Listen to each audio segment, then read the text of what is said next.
ओम नमः शिवाय। शिव महापुराण वायव्य संहिता अध्याय 31 अनुष्ठान विधान। मुनि बोल्या, हे वायु महात्मा, એ જ્ઞાનનું અનુષ્ઠાન કેવી રીતે કરવામાં આવે છે જેના દ્વારા પ્રત્યક્ષ જ્ઞાનની પ્રાપ્તિ થાય અને મુક્તિ મળે? હવે કૃપા કરીને અમને એ વાત સમજાવો. વાયુદેવ બોલ્યા, હે મુનિઓ, આ પ્રત્યક્ષ જ્ઞાનની પ્રાપ્તિ માટે નિવાર્ચન એક જ ઉત્તમ અનુષ્ઠા છે. શિવની આરાધના દ્વારા જ મોક્ષ પદની પ્રાપ્તિ થાય છે. એ આરાધનાનું અનુષ્ઠાન 5 પ્રકારનું છે: ક્રિયા, જપ, તપ, ધ્યાન અને જ્ઞાન. આ સાધનો દ્વારા આરાધના કરવામાં આવે છે. આ સાધન છે તો કઠિન, પરંતુ જ્યારે શિવ કૃપા થાય છે ત્યારે એ સહજ થવા લાગે છે. એના દ્વારા સિદ્ધિને પ્રાપ્ત કરી લેવી તે જ ઉત્તમ ધર્મ છે, જે મુક્તિ આપનાર પરોક્ષ અપરોક્ષ નામથી થાય છે. આ ધર્મ પણ વેદોમાં વર્ણિત છે અને 2 પ્રકારના છે. એક ઉત્તમ ધર્મ છે અને બીજો અધર્મ છે. આ બંનેને બનાવનાર વેદ તથા ઉપનિષદોના યોગથી આરંભ કરીને જે ધર્મ કરવામાં આવે છે તે પરમ ધર્મ છે, અને એનાથી અડધા ભાગમાં જે કરવામાં આવે છે તે અધર્મ છે.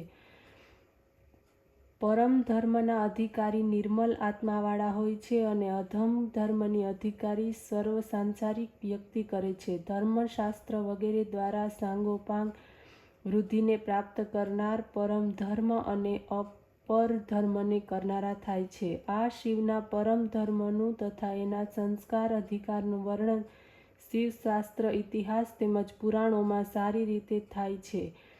શિવશાસ્ત્ર શ્રુતિ સ્મૃતિ નામથી 2 પ્રકારનું છે. વેદોના તત્વરૂપ શ્રૌતશાસ્ત્ર છે તથા બીજા સ્વાધીન સ્માર્ત શાસ્ત્ર છે.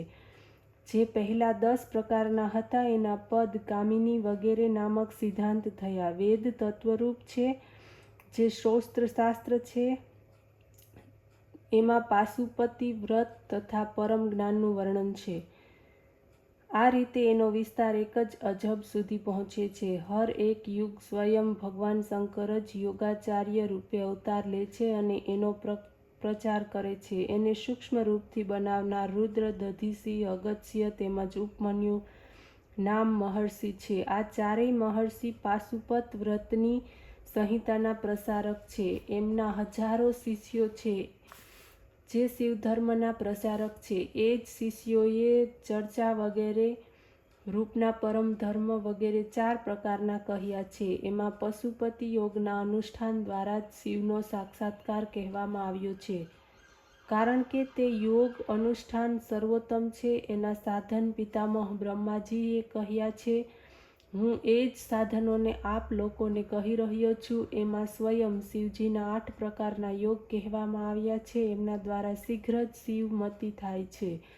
એ મતિ દ્વારા ધીરે ધીરે પરમ જ્ઞાન સ્થિર થાય છે. આ પ્રકારના જ્ઞાનથી જ શિવ પ્રસન્ન થાય છે.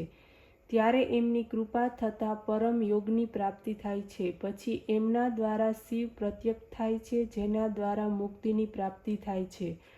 શિવ, મહેશ્વર, રુદ્ર, પિતામહ, વિષ્ણુ, સંસાર, વૈદ્ય, સર્વજ્ઞ તેમજ પરમાત્મા જે 8 પરમ કલ્યાણકારક છે, એમાં શિવથી આરંભીને પિતામહ સુધીના 5 સાંત્યતિ આદિ ક્રમશઃ જાણવામાં જેવા છે. જે 5 ઉપાધિથી મુક્ત પ્રાપ્ત થાય છે, ફરીથી આત્માની પૃથક થતા નથી, એકીભૂત બની જાય છે. શિવ વગેરે પરમ આત્માંતર છે. એનાથી અતિરિક્ત સંસાર, વૈદાદિ જે 3 નામ છે તે ઉપાદાન મળતા 3 પ્રકારના ઉપાધિ વચનો દ્વારા શિવને અનુકૂળ થઈને વર્તે છે. અનાદિ ગુણોનો સંયોગ તો સ્વાભાવિક રીતે પ્રથમથી જ થાય છે. પછી જ્યારે આ આત્મા વિશુદ્ધ નિર્મળ થાય છે ત્યારે શિવરૂપ બની જાય છે. ઓમ નમઃ શિવાય.